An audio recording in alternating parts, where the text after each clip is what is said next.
Le monde du jeu vidéo étend sa toile depuis au moins les années 50, avec aujourd'hui des centaines de milliers de titres, des centaines de studios et d'éditeurs, et plus de 3 milliards de joueurs sur la planète pour y jouer. Alors comment s'y retrouver? Comme pour la musique, la presse, les communautés de joueurs et les développeurs eux-mêmes tâchent de catégoriser leurs titres, pour que le joueur sache déjà quel type de sensation et quel type de gameplay il est en droit d'attendre d'un titre. Un jeu d'action comme un Call of Duty suscitera son adrénaline. Un Baldur's Gate lui fera construire des builds pour sa progression de personnage, alors qu'un Age of Empires lui fera planifier ses mouvements face à son adversaire. Chaque genre a sa grammaire, mais aussi sa propre histoire et ses propres modulations. Dans l'action par exemple, on trouve le shooter, et dans la catégorie du shooter, le FPS qui a connu moult itérations, passant d'un titre nerveux et rapide comme Doom à des softs plus tactiques comme Arma, jusqu'à des FPS multijoueurs à base de héros comme Valorant. La modulation des genres et des sous-genres va même plus loin, avec des jeux qui créent leur propre niche, comme un Vampire Survivors qui mêle le RPG et le jeu incrémental, ou The Air Billions avec le STR et le Tower Defense. Pour nous immerger dans les genres du jeu vidéo, je vous propose donc dans cet épisode de Captain Cast un premier épisode de cadrage, avec un panorama des différents genres et de leurs caractéristiques principales, ainsi que de la création des mix à plusieurs genres et au rajout d'étiquettes de plus en plus complexes. Je mets quand même un petit disclaimer juste avant de commencer, toute genrologie est par nature subjective, chacun a le droit d'opérer ses propres distinctions, et la mienne vaut bien celle d'un autre.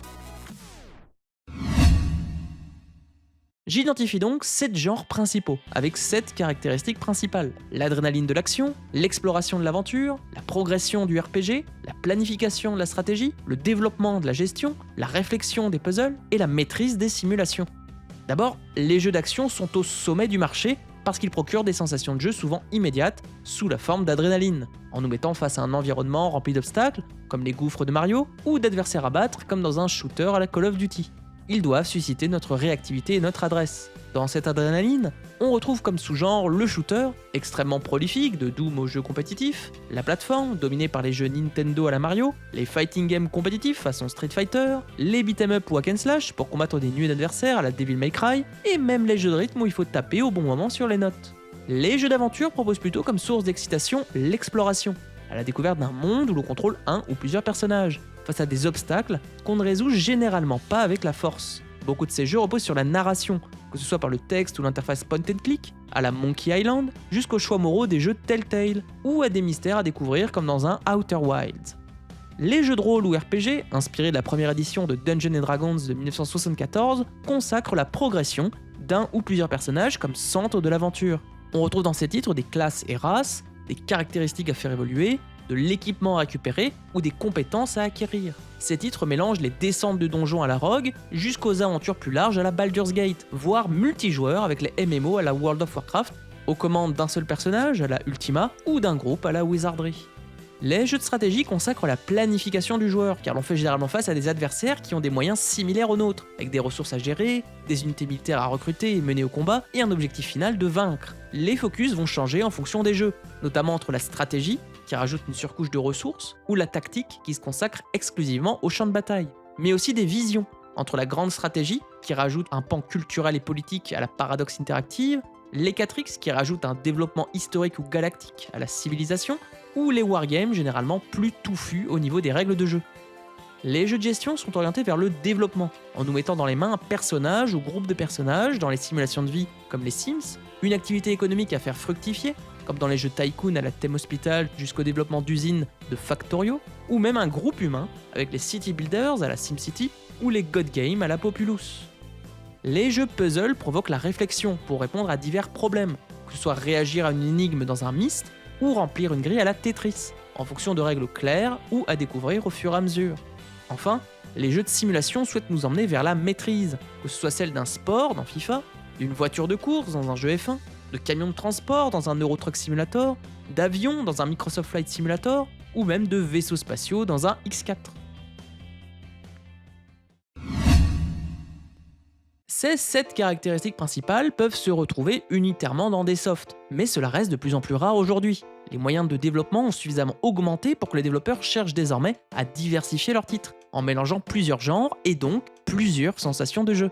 Les hybrides les plus répandus contiennent généralement de l'action, car l'adrénaline donne des sensations immédiates. On retrouve ainsi les jeux d'action-aventure, où l'on retrouve du narratif, une exploration de monde et des combats, comme dans les open world AAA à la Assassin's Creed, les Survival Horror à la Resident Evil, ou les Metroidvania façon Hollow Knight. De même, les action RPG mêlent la progression d'un personnage à des combats actifs en temps réel façon Elder Scrolls, tout comme les jeux d'action et de simulation avec les jeux de combat spatial à la Free Space.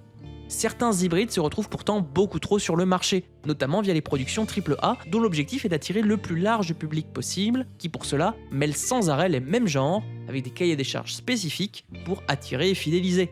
Pour cela, ils utilisent évidemment l'action, l'aventure pour rendre le monde plus beau et le plus vaste possible, et des éléments RPG pour que le joueur sente une progression. Mais cette checklist affaiblit les titres qui finissent par se ressembler, puisqu'ils procurent les mêmes sensations aux joueurs. Marvel Spider-Man, God of War et Assassin's Creed n'ont beau rien avoir en commun au niveau de leurs univers, les trois proposent des open world à parcourir, des jeux d'action en vue troisième personne, et des niveaux à obtenir pour améliorer des compétences. À trop vouloir bigarrer ces expériences, on finit par n'en avoir plus que d'errance. Au-delà des hybrides, on a également inventé tout un tas d'étiquettes pour donner des caractéristiques complémentaires à des titres. L'étiquette la plus connue est assurément le roguelite, une version allégée des RPG roguelike, où l'on conserve l'idée d'une mort pénalisante, mais avec des systèmes de progression entre les morts pour améliorer l'expérience de jeu, qu'on retrouve dans des jeux d'action à la Hades, de simulation et d'action à la Everspace, ou encore de stratégie à la Into the Breach. On trouve également via ces étiquettes des indications sur le type de gameplay proposé. Le party game à la Mario Party mélangera les genres dans les mini-jeux. Les idle games sont là pour notre passivité, comme le RPG Raid Shadow Legends. Les gachas doivent rajouter une partie de collection, comme dans un Genshin Impact. Les MOBA nous mettent dans des arènes de jeu à la League of Legends. Et les Battle Royale seront destinés à nous faire nous battre à mort contre d'autres joueurs humains pour qu'il n'en reste qu'un, comme dans le jeu de plateforme Fall Guys. D'autres étiquettes servent, quant à elles, à nous indiquer la nature de notre liberté dans le monde qui est proposé. Les open world proposent de grands espaces, tranchant avec l'enchaînement de niveaux de zones. Les jeux sandbox donnent aux joueurs la possibilité de se fixer leurs propres objectifs, comme dans les jeux de simulation et d'action spatiale à la Elite Dangerous. Les Immersive Sims nous donnent plusieurs voies pour régler un même problème, à la Deus Ex. Enfin, on retrouve même des étiquettes centrées sur les émotions, la plus connue étant le Cozy Game pour le bien-être, associé par exemple à la simulation de vie Animal Crossing, ou le jeu d'horreur, destiné à nous faire ressentir la peur via des jeux comme Alien Isolation.